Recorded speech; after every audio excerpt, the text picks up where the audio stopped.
देश में सरकार बनाएगी तो 300 यूनिट घरेलू बिजली फ्री होगी।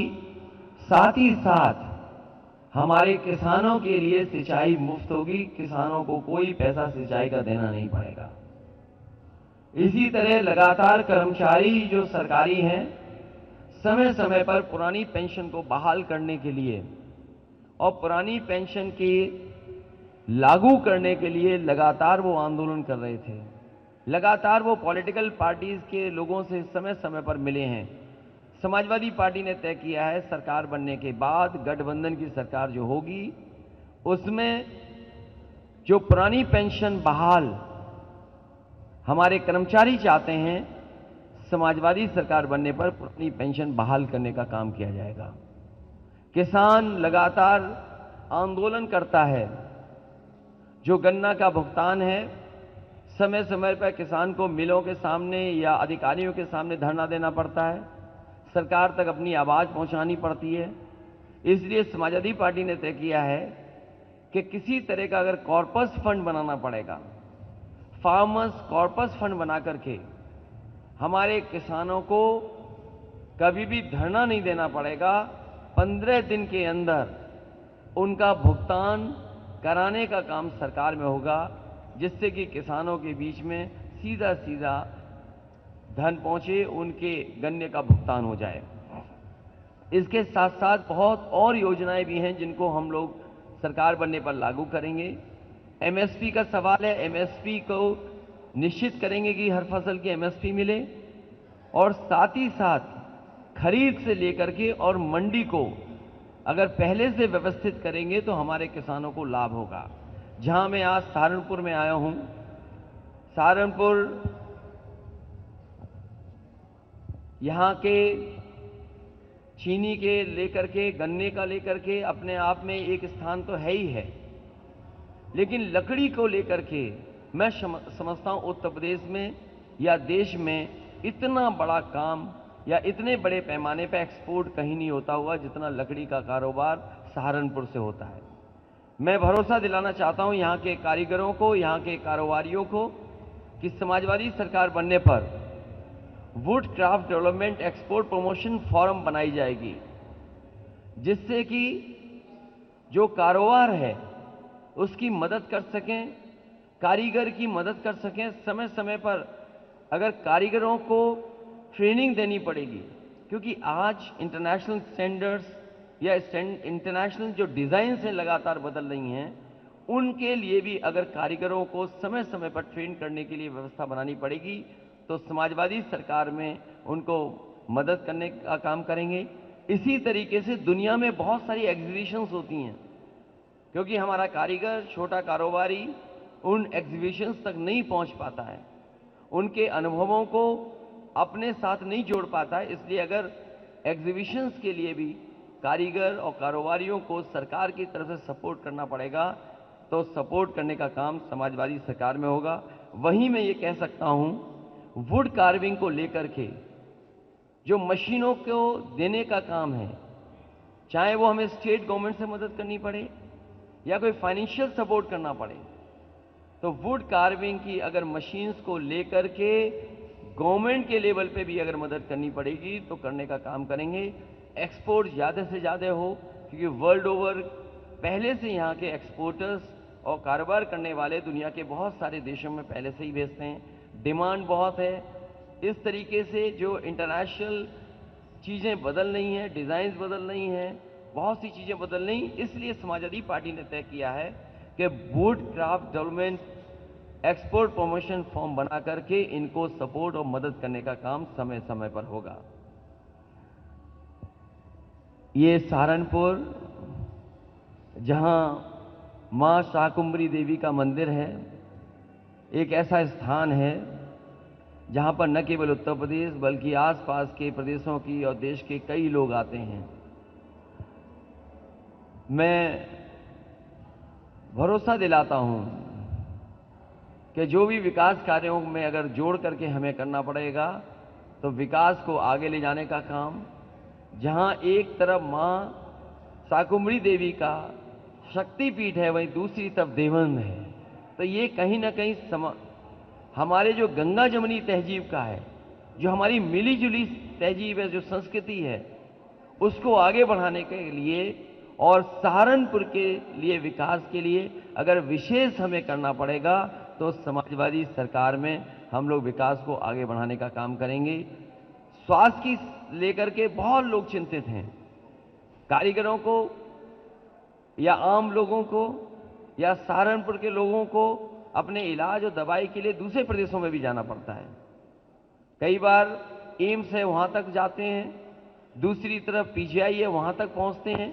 जो समाजवादी सरकार में बना था medical college, Sheikh ul Hind medical college, उसको कम से कम ऐसा बनाया जाएगा जिससे सहारनपुर आसपास के लोगों को दूसरे प्रदेश में दूसरी संस्थाओं में इलाज के लिए न जाना पड़े। समाजवादी सरकार की कोशिश थी कि जो सुविधाएं पीजीआई में मिलती हैं, जो सुविधाएं बड़ी बड़ी संस्थाओं में मिलती हैं, अगर जगह जगह जो मेडिकल कॉलेजेस बने हैं उनमें भी वो सुविधा मिलेगी तो बहुत सारे हमारे गरीबों की मदद हो सकेगी, इलाज और दवाई का इंतजाम हो सकेगा। जहां लोगों को सुविधा दे रहे थे, वहीं मुझे याद है कि अक्सर जितने भी मेडिकल के स्टाफ के लोग हैं वो ये मांग करते थे कि जो पीजीआई में है, जिस तरीके से पीजीआई में, केजीएम में, लोहिया इंस्टीट्यूट में या सैफई में जो वेतन या उनके लिए सुविधाएं दी हैं वो हमारे मेडिकल कॉलेज में भी दिया जाए। मैं आपको भरोसा दिलाता हूं, क्योंकि यहां पर बहुत सारे स्टाफ की कमी है, डॉक्टर्स नहीं हैं, जो पर्याप्त नर्सेज होनी चाहिए, जो पर्याप्त और टेक्निकल स्टाफ होना चाहिए वो नहीं है। अगर हमें स्टाफ और टेक्निकल स्टाफ को वही सुविधा देनी पड़ी जो पीजीआई की हैं, उस स्टाफ के लोगों को वो भी सुविधा देने का काम होगा।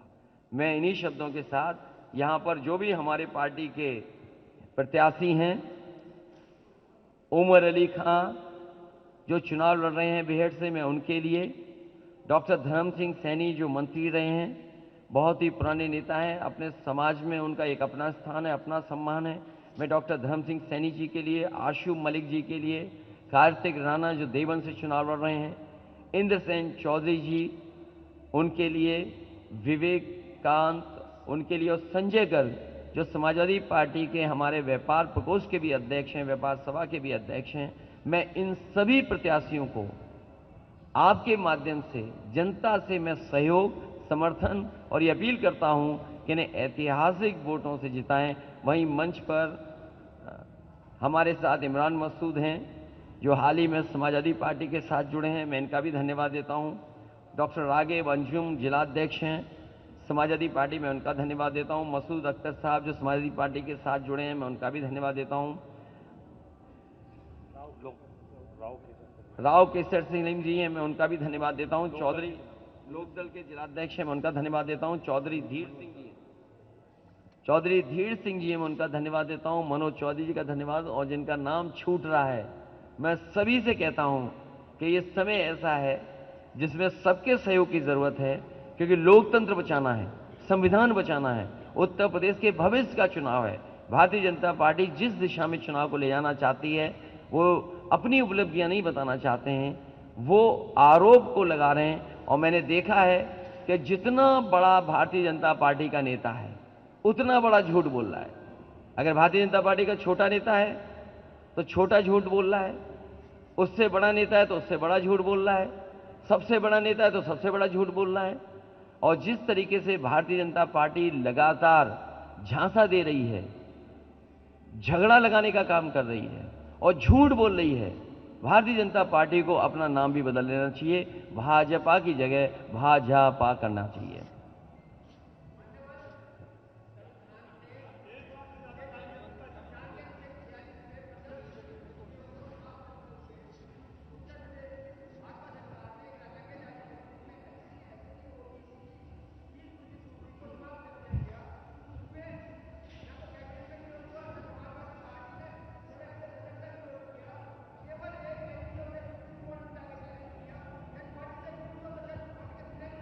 बाबा साहब भीमराव अंबेडकर जी के दिए हुए अधिकारों के खिलाफ लगातार भारतीय जनता पार्टी काम कर रही है। मैं समाजवादियों के साथ साथ सभी अंबेडकरवादियों से अपील करता हूं कि इस तरह का व्यवहार भारतीय जनता पार्टी का सरकार रहा है, केवल फीस को लेकर के नहीं या संस्थाओं को लेकर के नहीं, हर जगह जो संविधान ने हमें हक और सम्मान दिया उसको छीनने का काम भारतीय जनता पार्टी कर रही है।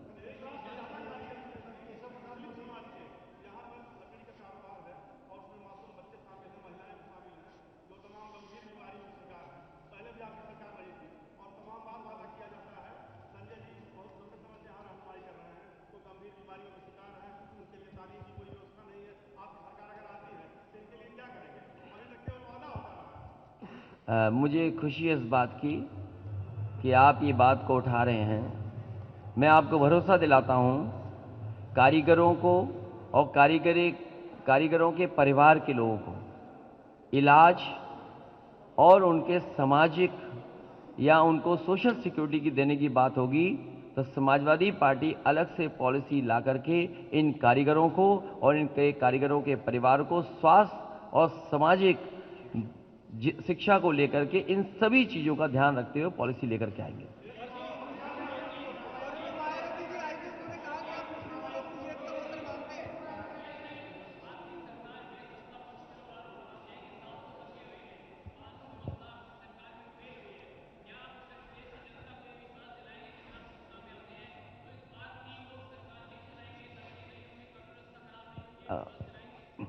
इधर लगातार भारतीय जनता पार्टी इसी तरह का झूठ फैला रही है।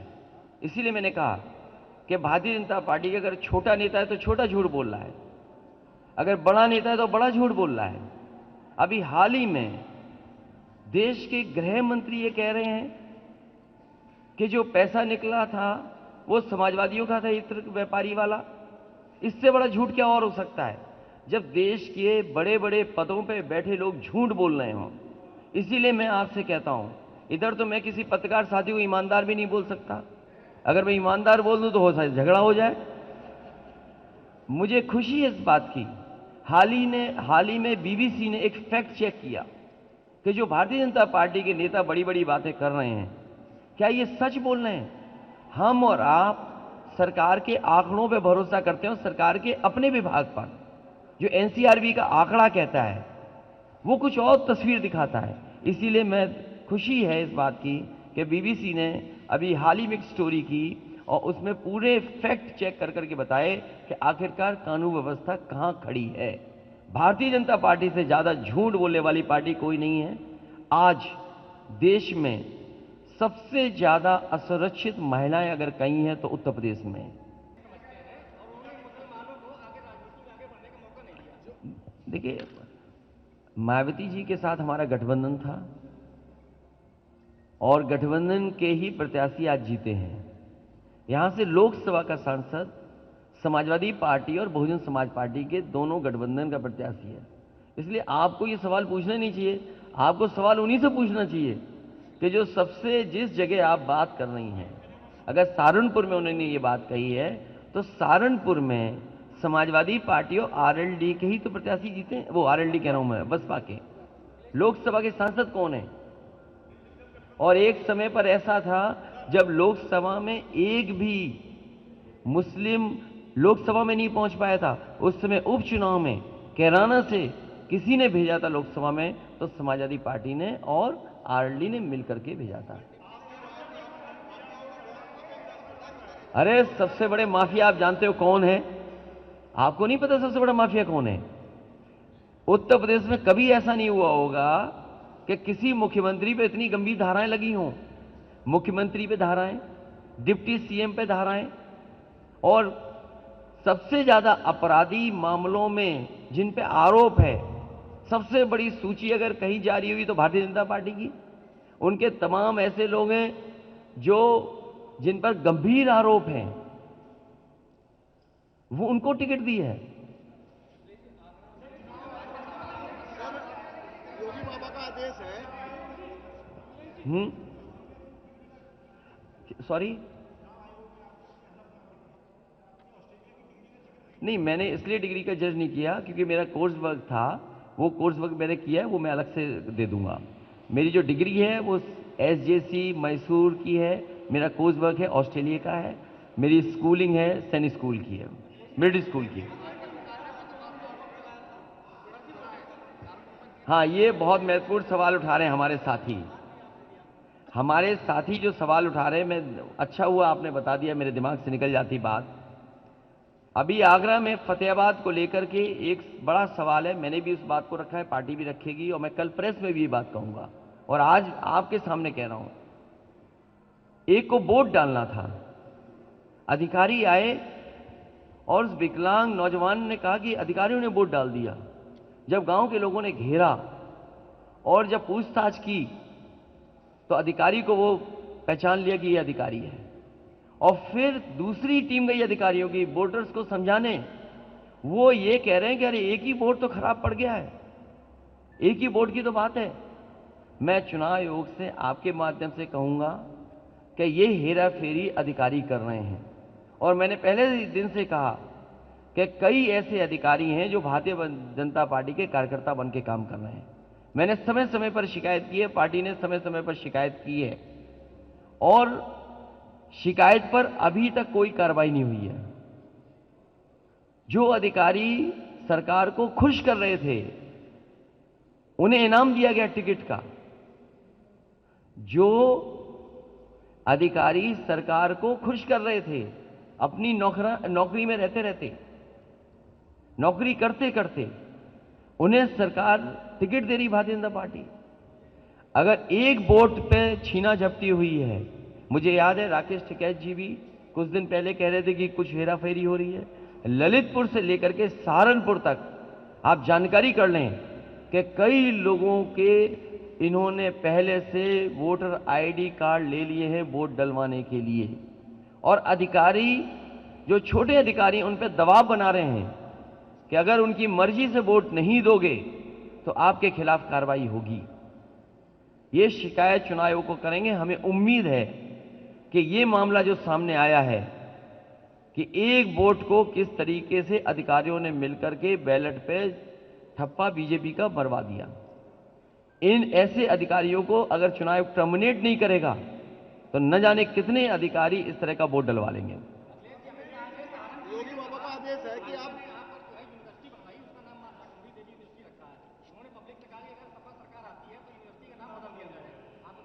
देखिए पत्रकार साथियों, भारतीय जनता पार्टी से बड़ा झूठा कोई नहीं है। मुझे याद है लखनऊ में, राजधानी में, भारतीय जनता पार्टी के सबसे बड़े नेता पूर्व प्रधानमंत्री अटल बिहारी वाजपेयी जी के नाम पर मेडिकल यूनिवर्सिटी का शिलान्यास प्रधानमंत्री जी ने किया, और अभी तक वो यूनिवर्सिटी नहीं बन पाई 4.5 साल में। अगर 4.5 साल में वो यूनिवर्सिटी बन गई है तो बता दो। तो मैं ये भारतीय जनता पार्टी से पूछना चाहता हूं, मैं ये पूछना चाहता हूं कि जब चुनाव में जनता तुम्हें उत्तर प्रदेश से हटा रही है तो मां शाकुंभरी देवी के नाम पर, मां शाकुंभरी देवी के नाम पर आप यूनिवर्सिटी बना रहे हैं, तो आप पूरा कब करोगे? क्या सेंट्रल बजट से पूरा करोगे? क्योंकि बाबा जी तो जा रहे हैं, बाबा जी तो पूरा नहीं करेंगे। लेकिन मैं सहारनपुर के अपने आप लोगों के सामने ये कह सकता हूं, आज के समय के हिसाब से यूनिवर्सिटी के कोर्सेज, नौकरी और रोजगार मिलेगा। क्या आप कल्पना कर सकते हो अमेरिका की कंपनी कंडे बेच रही है ऑनलाइन? क्या आप कल्पना कर सकते हैं कि अमेरिकन बड़ी बड़ी कंपनियां कंडे बेच रही हैं ऑनलाइन? आज जो चाहो वो ऑनलाइन आपको मिल सकता है। कोरोना के समय पे आपने देखा होगा किस तरीके से ऑनलाइन व्यापार कितना बढ़ गया जाकर के। तो जो यूनिवर्सिटी बनेगी मां शाकुंभरी में, अब बीजेपी वाले तो नहीं बनाने वाले हैं, लेकिन मैं अपने सभी विधायक और मंत्रियों को भरोसा दिलाना चाहता हूं, समाजवादी लोग हमेशा दुनिया का बेहतरीन काम करते हैं। अगर समाजवादियों ने न बनाया होता express way, Samajwadi Purvanchal express, तो शायद प्रधानमंत्री ऐसे हाईवे पे हवाई जहाज से नहीं उतर सकते थे। वो समाजवादियों का विजन था।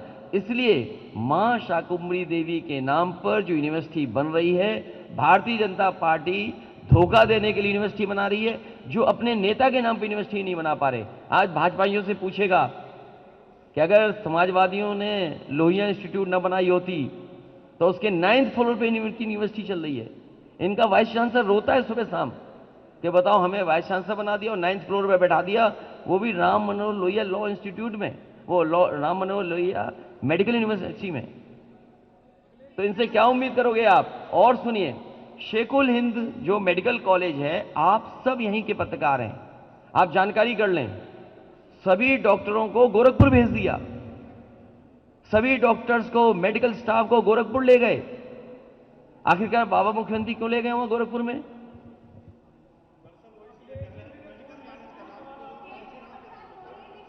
कौन सा? नहीं, मान्यवर काशीराम जी के नाम पर बहुत सारी संस्थाएं थीं, 1 2 3 4, अरे सब जगह था, तो कुछ जगह नाम बदले गए।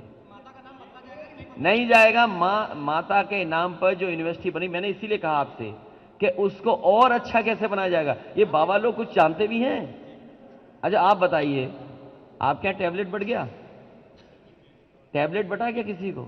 स्मार्टफोन मिला, लैपटॉप मिला? अरे बाबा जी चलाना ही नहीं जानते, तो आपको क्यों बांटेंगे? इसलिए यूनिवर्सिटी में अगर हमें नए जमाने के हिसाब से कोर्सेज या चीजों को रखना पड़ेगा, तो हम रखने का काम करेंगे, जिससे कि यूनिवर्सिटी यहां के काम, कारोबार और लोगों को रोजगार दिला सके।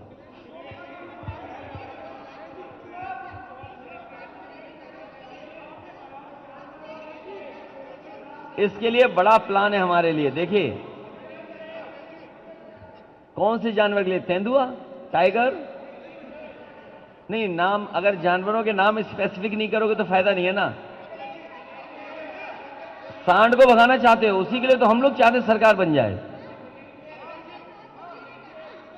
उनकी बात हो जाए, उनकी बात खत्म हो जाए। मैं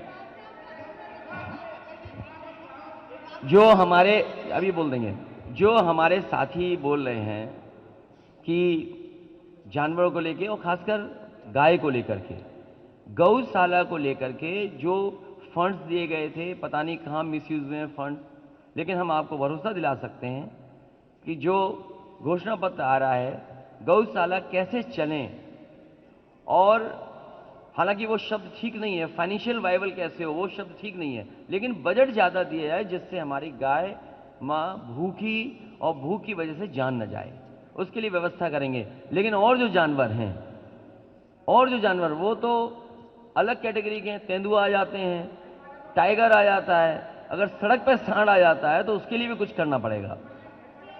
नो सी, अगर आप वो शब्द उठा रहे हो, सबसे ज्यादा एक्सपोर्ट, मैं पत्रकार साथी, मुझे नहीं पता कि मैं वो शब्द नहीं कह सकता हूं। अगर आप ईमानदार पत्रकार हैं तो इस बात को आप जरूर लिखेंगे कि भारतीय जनता पार्टी ने पहले क्या कहा था और अब क्या कह रहे हैं। क्या एक्सपोर्ट बढ़ा है कि घटा है? या वो तो अगर आईने में देख लें, अपना मिरर देखें, तो उन्हें गुंडा माफिया दिखाई दे जाएगा।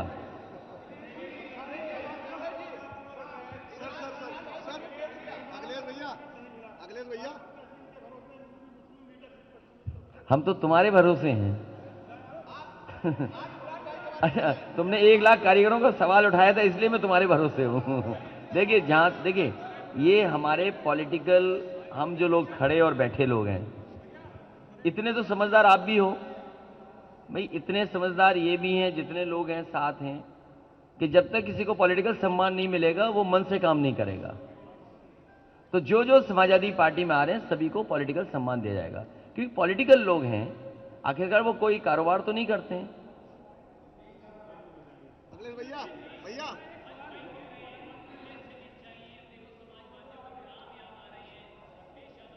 ये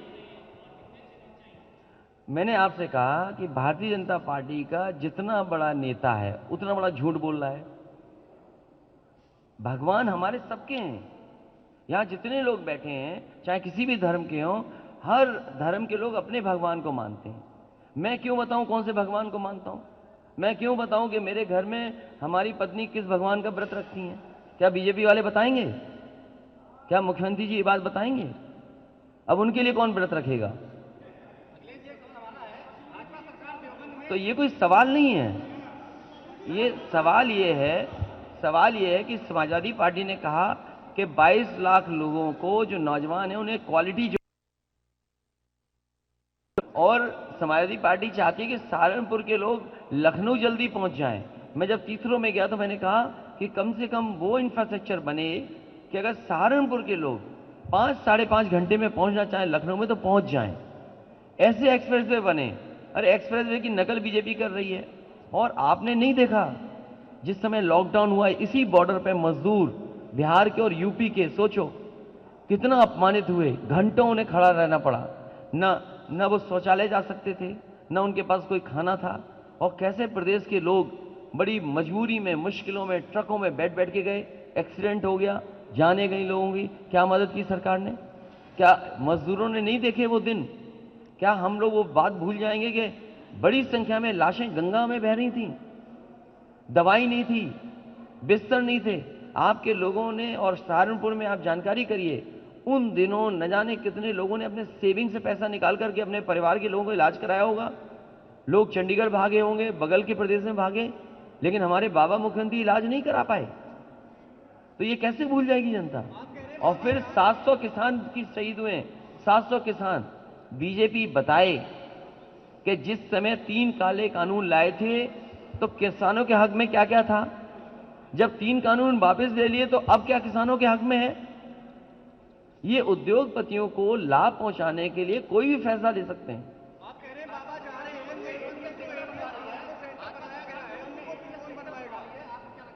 एटीएस की सबसे अच्छी बिल्डिंग समाजवादी पार्टी ने लखनऊ में बनाई है। सवाल ये है कि वो चुनाव के लिए कहते हैं, जो अपने पूर्व प्रधानमंत्री अटल बिहारी वाजपेयी के जी के नाम से मेडिकल यूनिवर्सिटी प्रधानमंत्री जी ने शिलान्यास करवाया, और कहां शिलान्यास करवाया? जो लोक भवन है, मुख्यमंत्री ऑफिस है उसके सामने, और आज तक यूनिवर्सिटी नहीं बना पाए, और बाबा होके झूठ बोलते हैं। आपको पूछना चाहिए था बजट कहां है एटीएस सेंटर बनाने का? भाई बजट पास हो गया, यहां जितने पत्रकार साथी हैं, जिस सरकार का बजट पास हो गया हो, किसी के हेड में पैसा ना हो, वो एटीएस क्या बनाएंगे? 100 नंबर की गाड़ी 112 कर दी, पुलिस कवाड़ा होगी कि नहीं हो गई? जो पुलिस की 100 नंबर गाड़ी के टायर न बदल पा रहे हों, वो एटीएस क्या बनवाएंगे? आप बताइए, सहारनपुर में समाजवादी सरकार ने जितनी 100 नंबर वाली गाड़ी दी थी, क्या एक भी गाड़ी बढ़ा दी? कानून व्यवस्था के लिए अगर हमें गाड़ियां बढ़ानी पड़ेगी तो बढ़ाएंगे। जो लोग ये बात कह रहे हैं उनसे बताओ तुमने बजट में क्या रखा? 4.5 साल क्या सोते रहे आप? अगर आपको कोई एटीएस सेंटर बनाना था तो आपने क्यों नहीं बनाया? कन्नौज में एक बड़ी कॉलेज, वो जो जहां लैब में टेस्ट होता है मेरे उसका, कोई घटना हो जाए तो फॉरेंसिक लैब, एक्सप्रेसवे के किनारे यूपी की सबसे अच्छी फॉरेंसिक लैब बन रही थी तालिग्राम में। तालिग्राम में अभी तक 4.5 साल में ही फॉरेंसिक लैब नहीं तैयार करा पाए। सोचिए, झांसी की फॉरेंसिक लैब नहीं तैयार करा पाए। डायल 100 आप महसूस करते होंगे, one of the best scheme थी। न्यूयॉर्क में उत्तर प्रदेश की पुलिस जाकर के समझी थी। उत्तर प्रदेश की पुलिस, बड़े बड़े अधिकारी जो थे वो जाकर के वहां पर समझे कि रिस्पांस सिस्टम पुलिस का कैसे काम करता है। उसके बाद यूपी को दिया हमने, और ये थाने और एसपी के चक्कर में डायल 100 बर्बाद कर दी इन्होंने। हम चाहते थे कि कंट्रोल पुलिस का कम से कम और रिस्पांस सिस्टम टाइम से पहुंचे। सर एक सवाल,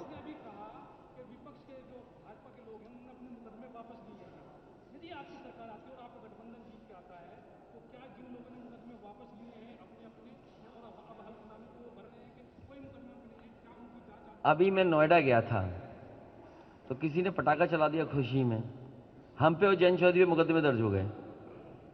किसान आंदोलन में हम लोग निकल रहे थे घर से बाहर, कोविड प्रोटोकॉल का तोड़ने में हम पे मुकदमे दर्ज हो गए। अब आप हम सब खड़े हैं, सरकार चाहे तो हम सब पे मुकदमे दर्ज कर सकती है कि प्रोटोकॉल ही नहीं मान रहे हम लोग। इसलिए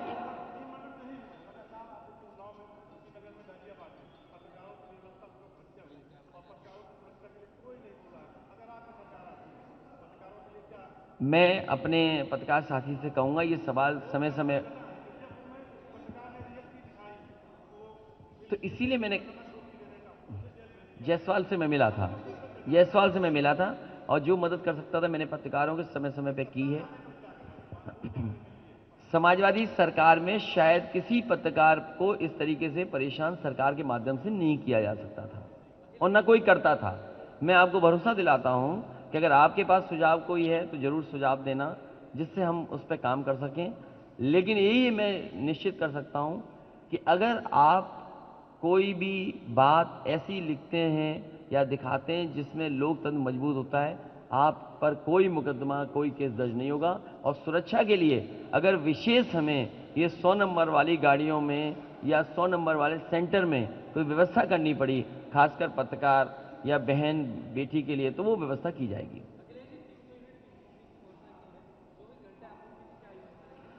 मैं पत्रकार साथी से कहूं,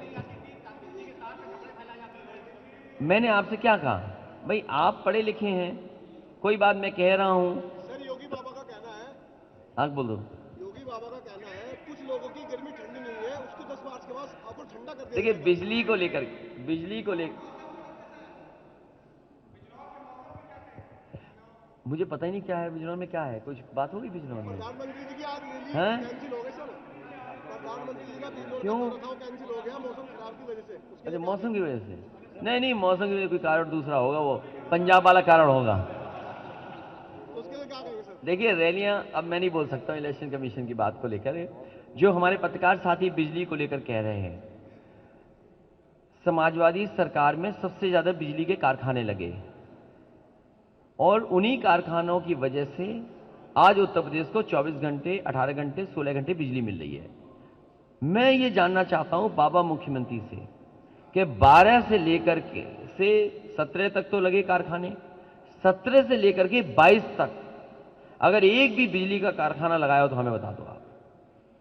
सबसे ज्यादा स्टेशन, या जितने लोग बैठे हैं, जो लोग उस समय सरकार में रहे होंगे, आप सहारनपुर में पता कर लीजिए, सबसे ज्यादा सब स्टेशन बनाए, सबसे ज्यादा फीडर सेपरेशन के लिए काम किया, सबसे ज्यादा ट्रांसमिशन लाइन्स लगाई, और ट्रांसफार्मर के लिए भी किसानों के ट्रैक्टर से नहीं, हमने अलग से व्यवस्था की कि अगर उसका ट्रांसफार्मर खराब होगा तो 24 और 48 घंटे तब होंगे जब ट्रांसफार्मर बदल जाएगा। तो ये जो बिजली मिल भी रही है वो समाजवादियों की देन है, और जो बिजली के बिल मिल रहे हैं ये भारतीय जनता पार्टी की देन है। जब बिल आते होंगे तो करंट लगता होगा। और जो बात हमारे साथी कह रहे हैं गर्मी वाली, वो गर्मी ना निकालें, पुलिस की और फौज की नौकरी निकालें। और जो इलाका सर्दी वाला है, इस बार यूथ अपने बूथ पे इतना वोट डालेगा कि बाबा मुख्यमंत्री जी अपने ठंडे इलाके में पहुंच जाएंगे, पड़ोस में।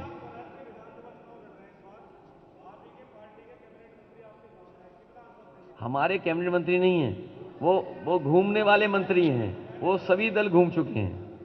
क्या पता वो बाद में समाजवादी पार्टी में आ जाएं। ले लेंगे, उसमें क्या है, ले लेंगे। जो घूमने वाले हैं उनको तो ले लेना चाहिए। हाँ। जो झूठे मुकदमे लगे सब वापस ले जाएंगे, सब मुकदमे वापस ले जाएंगे।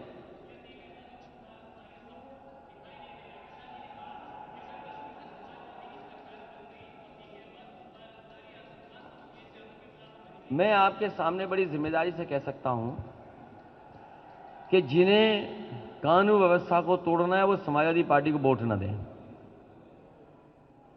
जो लोग कानून को अपने हाथ में लेना चाहते हैं वो समाजवादी पार्टी को वोट न दें। और कानून व्यवस्था को लेकर के जो हमें ठोस कदम उठाने पड़ेंगे वो हम लोग उठाएंगे। ये 100 नंबर 112 जो हो गई, ये भी समाजवादी पार्टी की देन थी। और मैनिफेस्टो में आप देखेंगे कि पुलिस को और अच्छा काम करने के लिए क्या क्या हम कर सकते हैं वो करेंगे। जहां तक गुंडे माफिया उसकी बात है, किसी मुख्यमंत्री ने जेल में जाकर के किसी माफिया के साथ कॉफी बिस्किट नहीं खाया होगा। उत्तर प्रदेश के बाबा मुख्यमंत्री बनारस की जेल में माफियाओं से और अपराधियों से बैठ करके 3 घंटे कॉफी और बिस्किट और नमकीन खाया और ड्राई फ्रूट भी खिलवाए। और ये बात अगर गलत है तो आप बताइए, आप पता कर लीजिए। लेकिन समाजवादियों के पे आरोप लगाना, झूठे मुकदमे लगाना, सब पे झूठे मुकदमे लगा रहे हैं।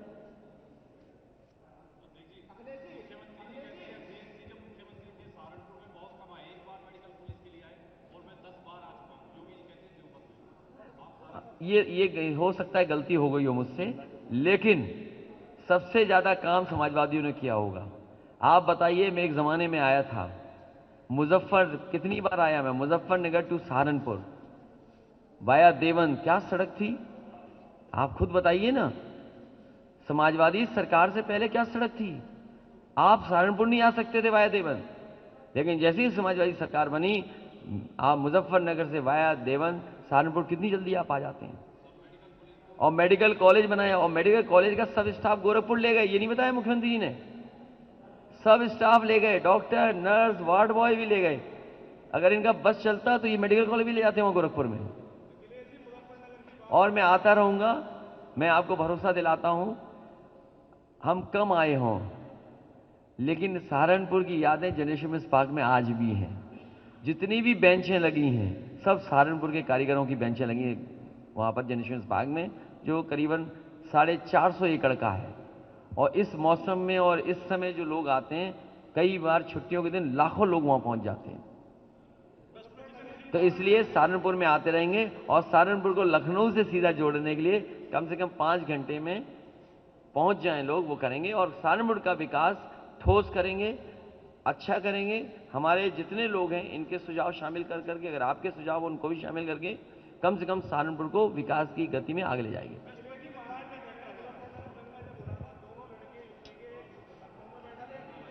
सवाल है कि नौजवानों को नौकरी रोजगार दोगे कि नहीं दोगे।